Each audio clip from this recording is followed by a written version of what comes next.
এই আমাকে এখন ডিস্টার্ব করবে না। লোকে লাইভ করে, আমিও করছি আজ।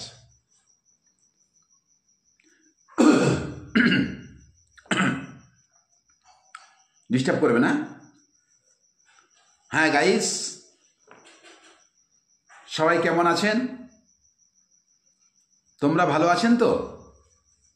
আচ্ছা, গুড। ভালো থাকবেন, আর মাঝে মধ্যে আসবে আমাদের বাড়িতে।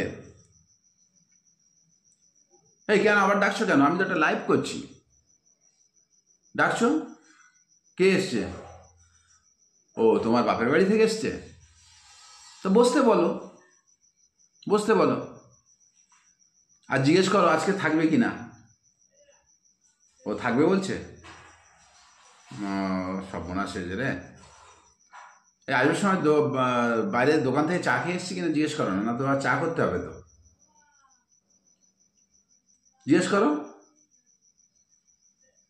তুমি জিজ্ঞেস করো। আমি একটা লাইভ করছি তো। জিজ্ঞেস করো, জিজ্ঞেস করো যে তুমি চা খেয়ে এসছো?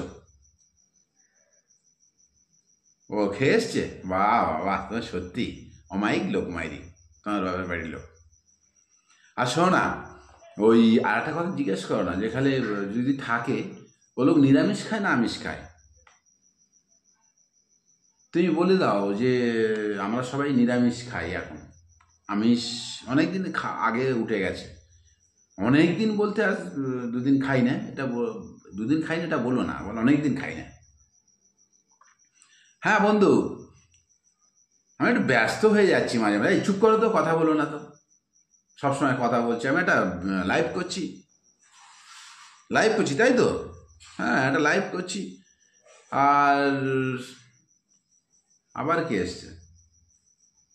আচ্ছা শোনো না, ওই বলো একটু বাইরে থেকে ঘুরে আসতে, একটু পরে আসতে। হ্যাঁ, একটু পরে আসতে তুমি বলে দাও না তুমি। হ্যাঁ গাইস, তো কি বলছিলাম যেন ভুলে গেছি।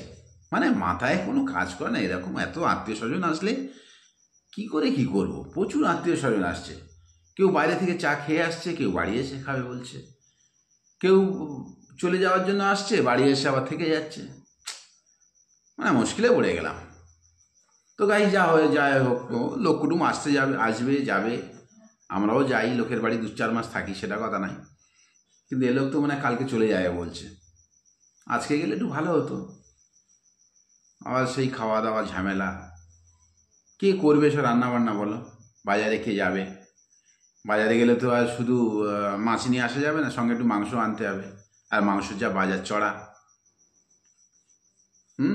তো কি করব? যাই হোক, আমি একটু লাইভ করছি। হ্যাঁ, পরে কথা বলছি। হ্যাঁ, আপনার সঙ্গে পরে কথা বলছি। আপনি বসুন, আমি আসছি, এক্ষুনি আসছি।